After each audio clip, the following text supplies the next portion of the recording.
Hello and welcome to episode 10 of Unqualified Game Chat.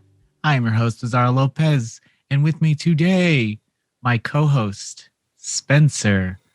Legacy. Hello. How are you? Spencer. Yes. It's definitely been a week. It's been a week. Do you ever feel like you have so much on your plate and there's only so much time in a day to get to it, and then you end up you plan to spend 6 hours doing this one thing and you end up only doing it for like 1, 2. Yeah, I feel that right now with projects combined with reviews combined with life. So I completely understand where you're like, you can't see past your plate. There's so much stacked on it. You're like, this will never be done. It's weird because the things that I put the least amount of effort to are way more popular in terms of like what gets recognized out there. That's weird. Well, you guys had that viral tweet today. Was that? No. That had nothing to do with that. That was by one of our new writers, Angelo, who actually did put some work into that. Oh, okay. I had no part in that. I did a video and an article on 5 ways Fantasian was an old school JRPG. Yeah. And we did like the fancy, stupid featured image. Mark and I slapped together a featured image for it. But the style is like what people like to click on pretty much. Yeah. And blew up. Wow. So I'm going to start doing that with a bunch of games. That's a good idea. That's coming out, and I'll see how it goes. People love numbered reasons for things. You can be like, 5 reasons this game's going to be great. 5 reasons this game is interesting. And people will be like, I need to know. And it's just like a primal knowledge. They like bullet point lists. Yeah, absolutely. They want to do the least effort for the most information. With a review, you kind of have to listen to paragraphs of explanations, and you don't know where it's going next. Are they going to talk about story? Are they going to talk about gameplay? Yeah. But with the bullet pointed list, this, and this. Yeah. Oh, it's right on number 4. There's only one more left. Well, I guess I know why Frontier is going to be amazing. Yeah. Thanks to this article. Yeah. And it was quick and it was efficient. And then you have these people that like take Balan Wonderworld, for example. So everyone thought it was bad. But then all the YouTubers, the influencers, as they're called, jumped on and started making why Balan Wonderworld is bad. But if you watch them, they all say the same thing. Ooh. They're all just taking the content. Like they all went to the same Reset Era forum, saw what everyone was complaining about, and then just created this feeling of dissatisfaction. Because one, no 25-year-old should be playing Balan Wonderworld seriously. That is a children's game, just like Sonic was. Just like Knights was. Children's game. I mean, a teenager, okay? Yeah. You're thinking, but in middle school and elementary, the reason why I wanted to play Sega games and Sonic games was because he had soap shoes. This is cool. Yeah. There's something inherently cool about Sega, even though I never played sports games, but growing up, I've always wanted a Sega or Sonic. It's true. So this game was made by one of the creators of Sonic, and it does have that Nights into Dreams kind of feel, but essentially a bad game. Did you play it? That's a bummer. I didn't get to play it, but I was a big Sega kid, so when I saw it, I was like, oh, that reminds me of the things of yore, my childhood. And then I heard it was really awful from everybody, including a bunch of people whose like opinions I value, and I was like, oh. I really want to do a case study of like having 13-year-olds, 12-year-olds play this game, and I want to know their opinion on it. That would be the YouTube influencer video that I would watch. That would be interesting. Yeah. That's some exclusive Noisy Pixel content right there. Yeah. Yeah. Kids review a kid's game. Yeah. Instead of having adults react to like what is essentially either a game for kids or Sega kids who are now adults. Yeah. That's why I really respect Japanese developers at Square, just the like 50, 60-year-olds that have been doing it since they were 20, to tap into that imagination when you're that old. It's tough. It's tough for me to do it now. But the way that they pull it off, it's pretty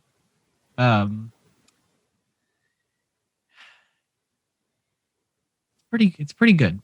Regardless of the end product, you got to admire just how much imagination goes into it.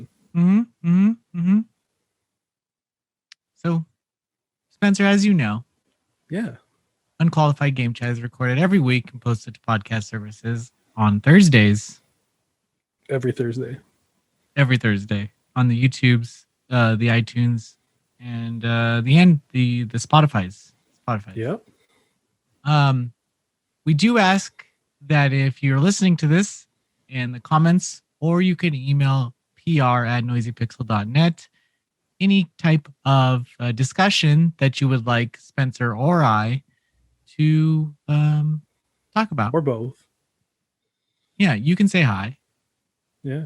Why not? We might just read out your topic and talk about it. Yeah, why don't you just tell us about your day? Yeah, I'm interested in you, viewer. This isn't a parasocial relationship. Yeah. I want to know about you. I want to know about your first crush, and I want to know about the first time that you ate hot Cheetos and how that experience was. What was that like for you? I'm really interested. What was that like for you? Well, for me, it was it was a messy experience. I remember it was probably like maybe I was like 11. My parents had just got divorced, and, and we were moving all our stuff out, and the neighbor kid was eating some, and I was like, "What was that? What's that?" And he says, "Hot Cheetos," and I dipped my little grimy hands in, snagged one up, ate it, burned my goddamn tongue off. And that was the worst thing to happen that day.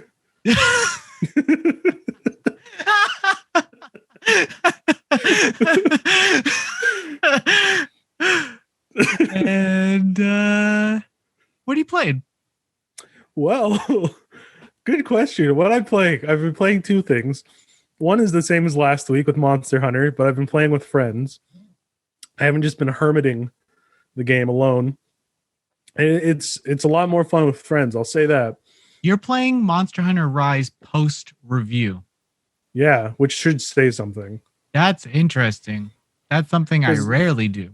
I played with friends for the review, and then I was like, this is fun. And my friends were like, hey, do you want to play more? And I was like, yeah, I do want to play more. And I did, and it was fun. So I've been playing that with friends, and we're in the high rank now. So we're fighting all sorts of the same monster, but a lot harder, and making cool armor. So I've been having a lot of fun with that. And then I finally started Oddworld Soulstorm, much like you. But I just started it. But I've never played an Oddworld game. I know of them, but I never played Abe's Odyssey or Stranger's Wrath or the other ones. So it's all new to me, and it's very, very interesting. It's so unique. Yeah, it's I'm probably right at the end of the game. But I'll tell you that this entry has more narrative than any of the games before it. And the thing that blows me away about the narrative is it takes itself so refreshingly seriously. Mm-hmm. Like, it starts with these like big googly-eyed dudes who look goofy, and they're like, I have a bullet hole. Oh my god, I'm dying. You need to save me. And I'm like, what? And he's like, I can't save everyone. I'm in danger. We were slaves. And I'm like, holy shit, this is real. I thought this was like more cartoony, but this is straight up like a very serious drama, and I love it. Like it's so intriguing to me. The tone is just fascinating. Now imagine me, a small child at the age of 12, playing this weird 2.5D game. I think it's more 2D game back then on the PlayStation, and just like solving these puzzles. I think that the puzzles in the PlayStation one, the one this is mirrored after, which is because they did try their 3D versions. So Munch's Odyssey and stuff is all 3D. But this one mirrors like Abe's Odyssey, and I don't know. I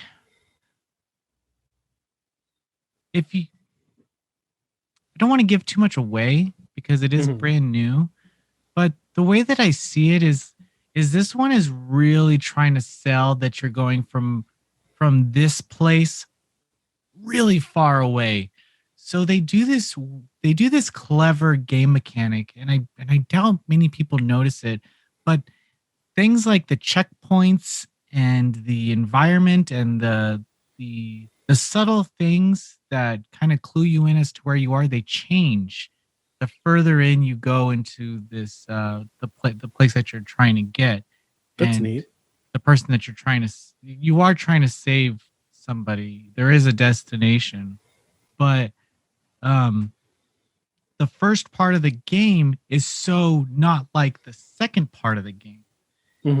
Whereas Abe's Odyssey was more like, okay, you go from arena to arena, you save these little guys, and then move on. This one, you don't even save any Mudokons for the first couple of stages. You don't really even interact with them barely.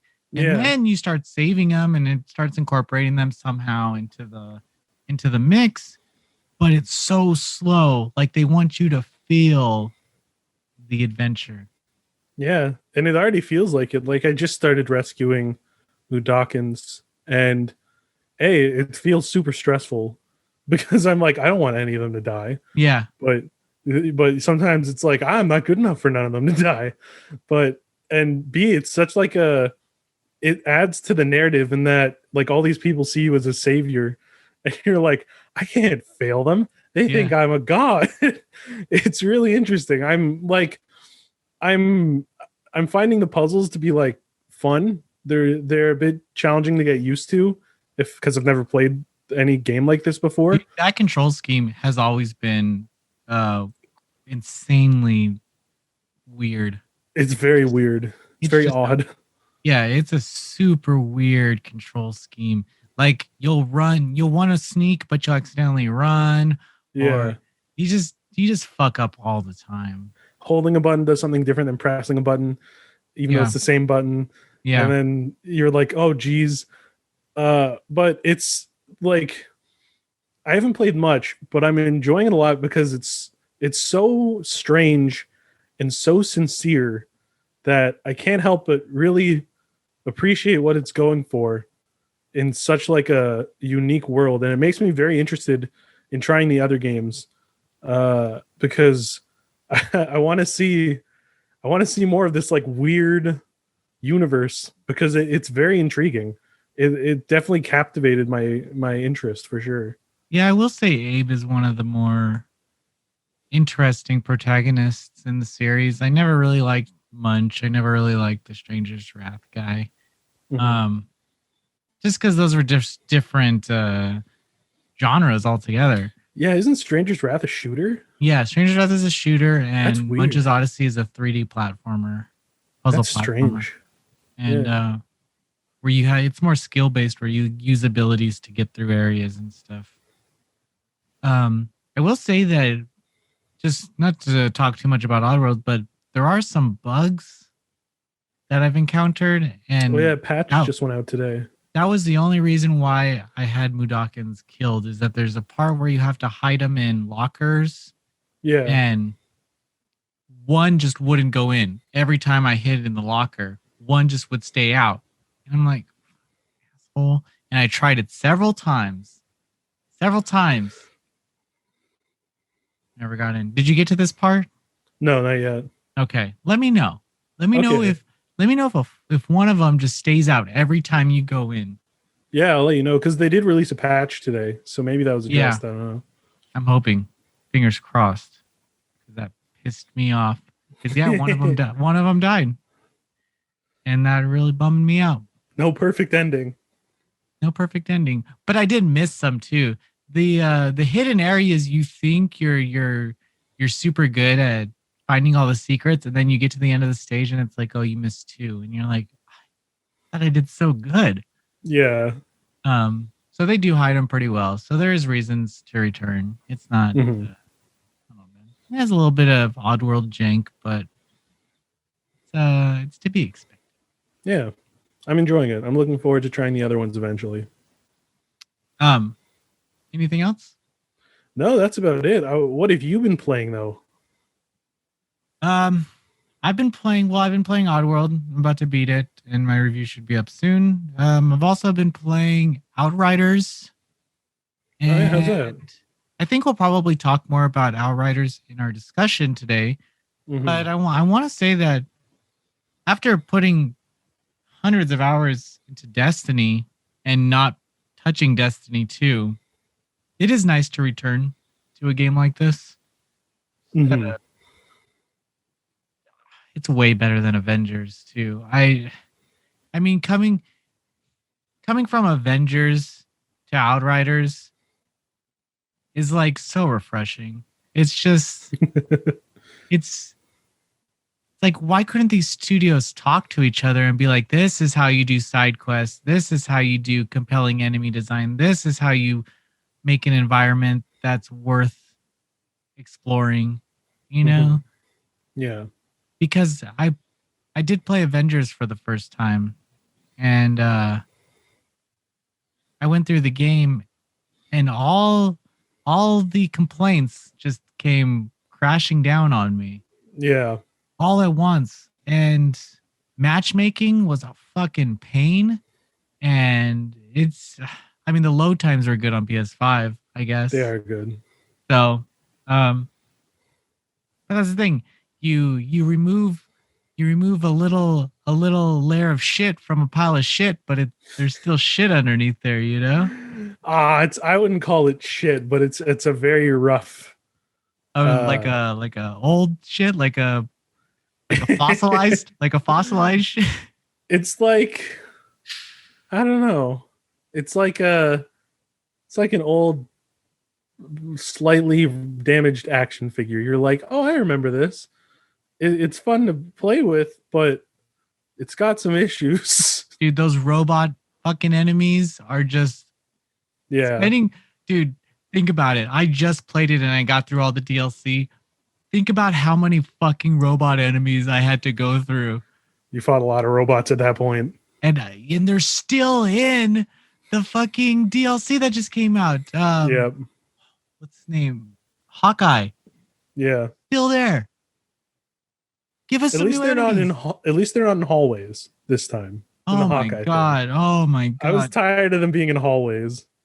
I don't know. What were they thinking?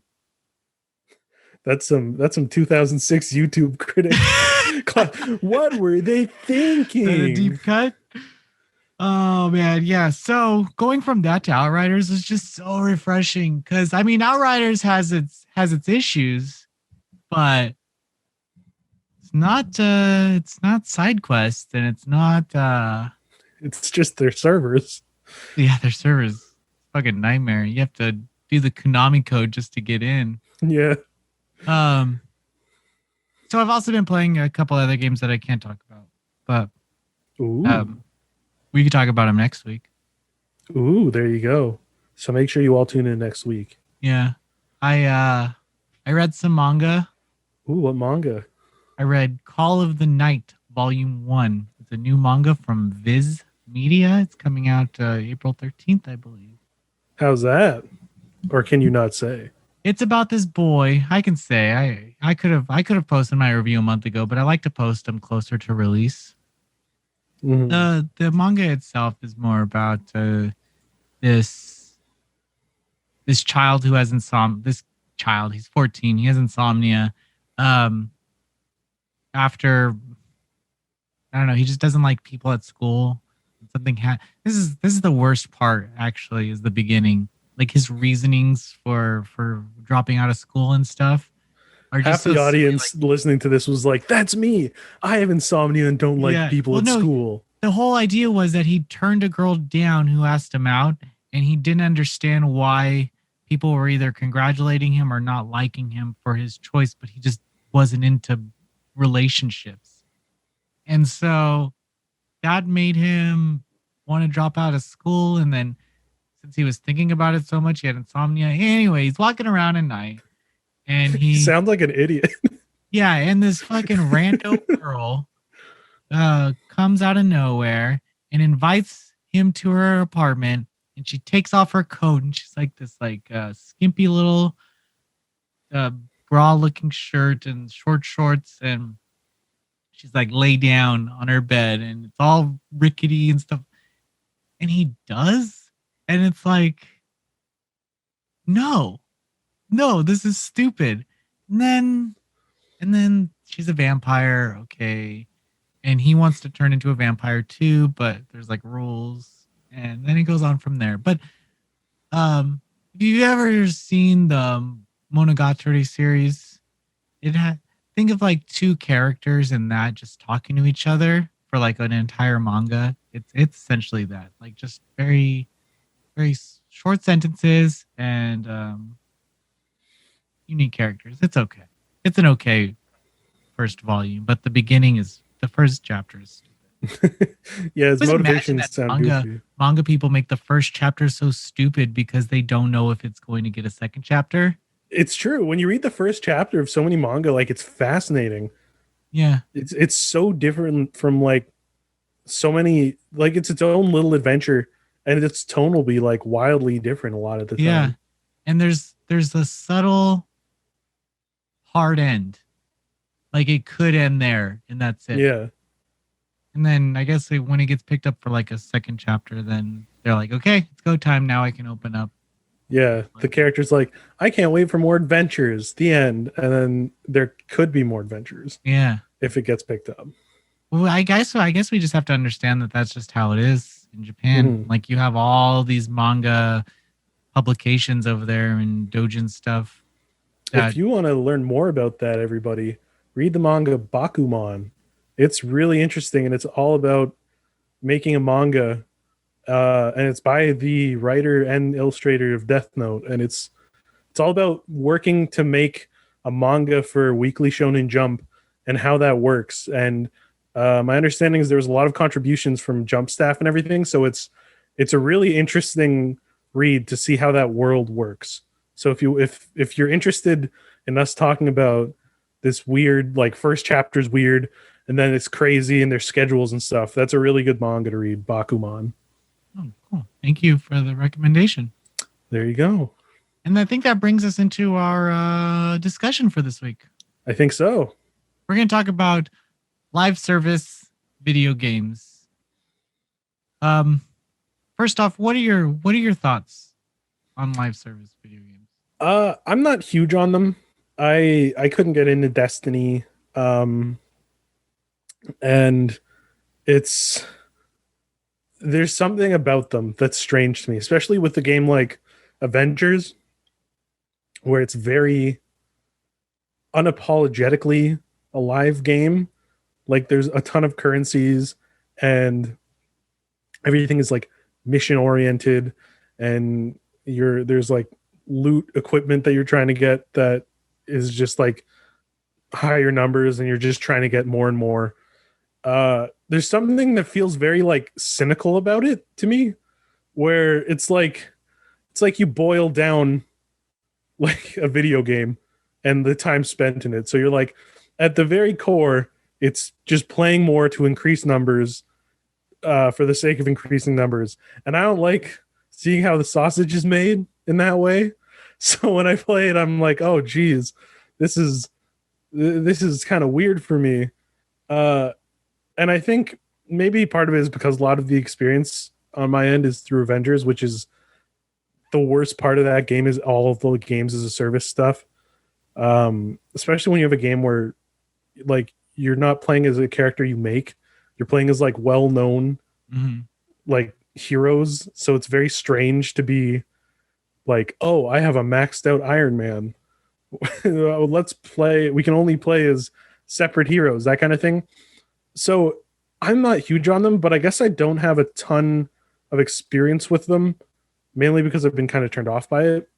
But I know like my brother was hugely into Destiny, so I can see the appeal. It's just tough for me to get too deep into it especially because I feel like if you miss some time, like you're completely behind. Yeah. So that's kind of daunting as well. So I'm not huge on them, but I understand why people are. Yeah, I'm definitely I feel like they're borderline like mobile gotcha games. Yeah. If you miss an event, everyone else has the badass stuff and you're left to hope for a future event. But besides that, I attribute it to like you're betting that this game will get bigger. Mm-hmm. You're hoping that, I mean, I feel so sorry for the people that bought Anthem. Oh god, I feel bad for them too. Like that's rough. Like that is probably worst case scenario. Is Anthem. And you know what? The game looks kind of pretty. Yeah. You know, like I see gameplay of it. I haven't played it, but it's a pretty looking game. I got a free code for some reason, and I tried it, and I was like, "This looks nice. Flying around is fun, but that's it." There's like nothing. There's like nothing to do, right? There's nothing to do. There's nothing there. And that was like when people try to do a live service and don't understand what makes it fun. And I feel like a lot of the more popular ones, it's like Steam Early Access, you know, like we'll wait and see what the people like, and then we'll give them more of that.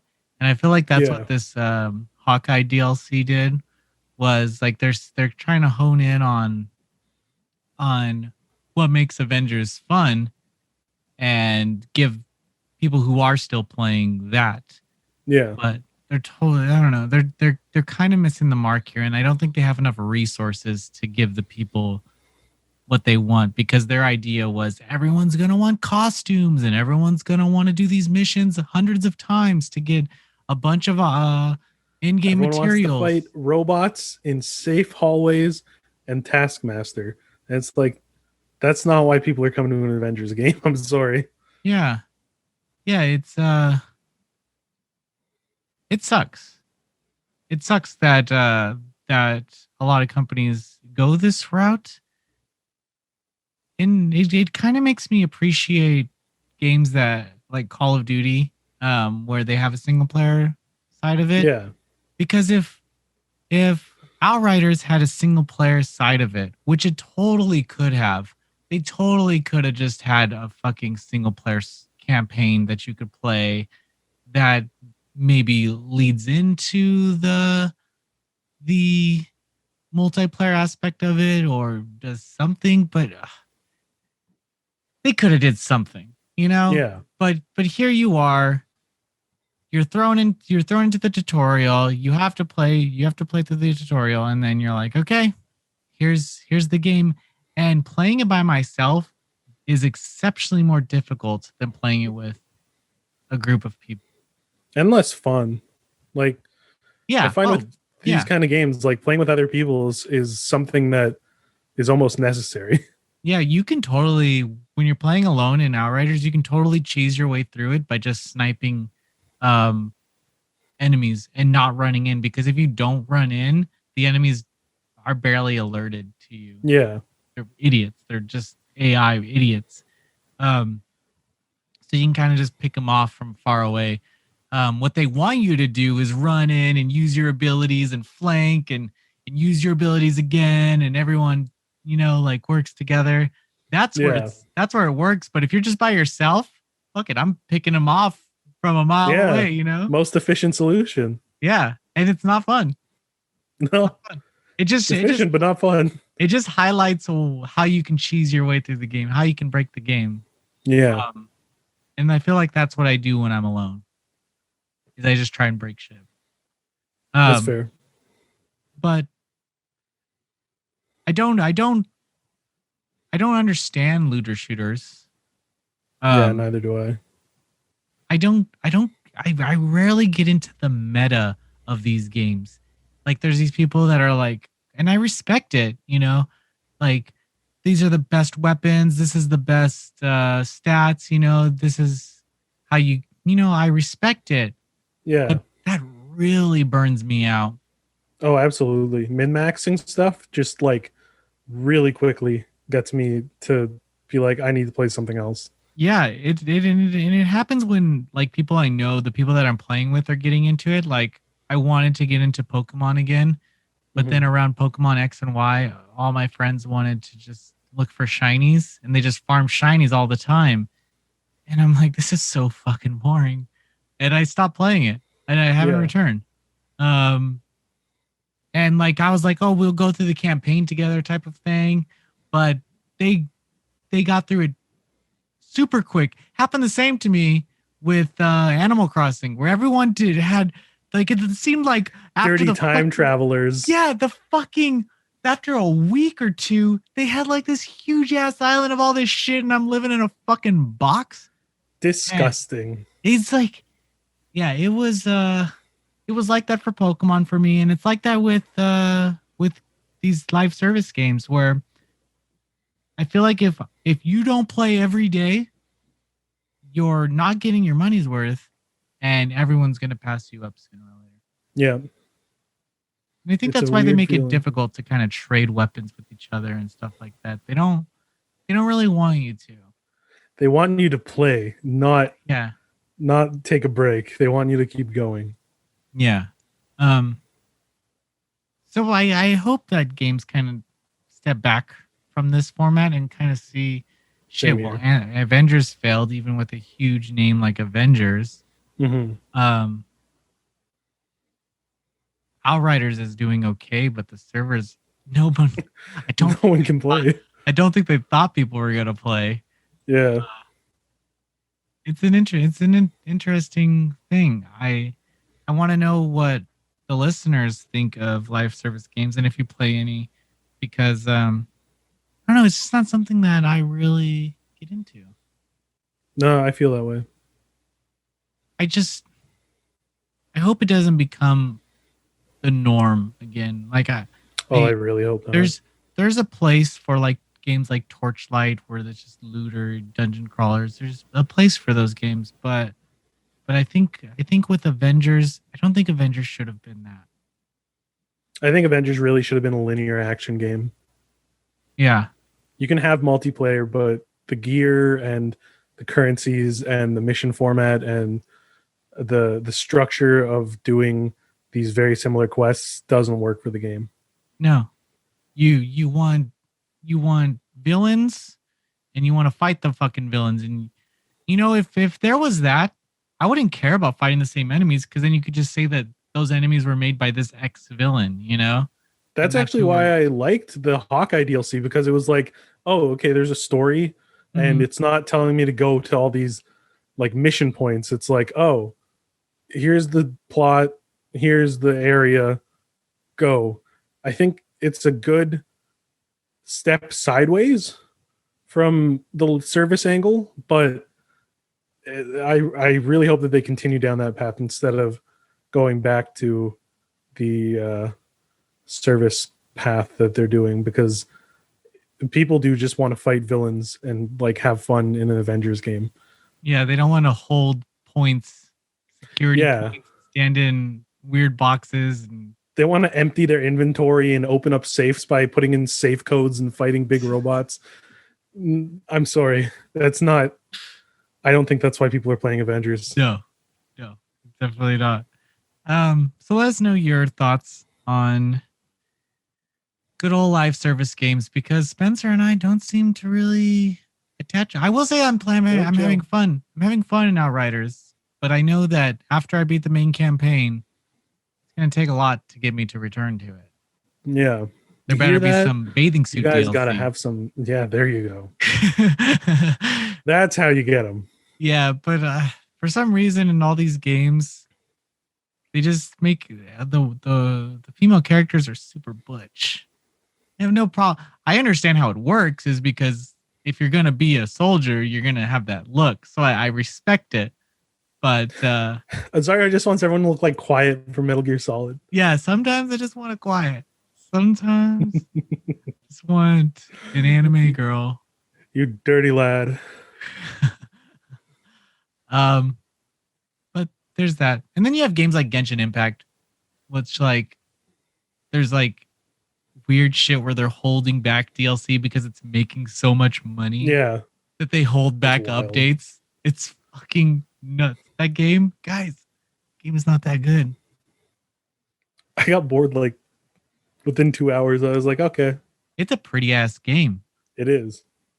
And if you enjoy it, that's great. I have nothing against the game or the people who enjoy it. I just couldn't get into it. Yeah. I think it's beautiful. I think I like watching it more than I like playing it. Yeah. That's fair. And I love those character designs. And they keep doing it too. They keep putting the characters in tights. They know. Oh, they know what makes money. They got it. Stockings.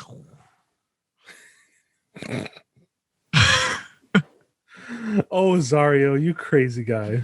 We got to end this episode. This is one of our longer ones. It is. Blame Balan Wonderworld for most of the issues. It's true. Everything I put on that game. Might as well. It's already got plenty of stuff heaped on it. So, well, Spencer, thank you for hanging out, and thank you for listening, dear listeners. We'll see you next week. See you next time, everybody.